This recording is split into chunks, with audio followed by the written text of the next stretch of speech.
à tous, Lucien, mon web comptable, vous propose son nouveau tuto. À vous les studios! Fred, quels sont les seuils à suivre quand on est auto-entrepreneur?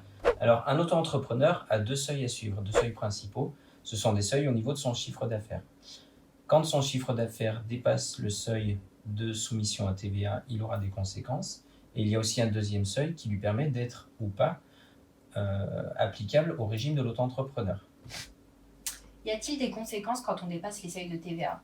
Alors, quand on dépasse les seuils de TVA, on devient soumis à TVA. L'auto-entrepreneur devient soumis à TVA. C'est-à-dire qu'on est dans la situation où on est toujours sur le régime fiscal de l'auto-entrepreneur, donc toujours sur le même régime de simplicité fiscale, mais l'auto-entrepreneur devient soumis à TVA. Donc à partir de ce moment-là, il doit appliquer de la TVA sur ses prestations et il peut déduire la TVA qu'il paye à ses fournisseurs. Et il doit réaliser tous les mois ou tous les trimestres des déclarations de TVA. Et il y a aussi, au-delà de la TVA, un seuil, donc, comme on disait tout à l'heure, de l'application ou non du régime. Et quand l'auto-entrepreneur dépasse ces seuils d'application du régime, il devient obligatoirement hors régime, donc il devient soumis au régime réel.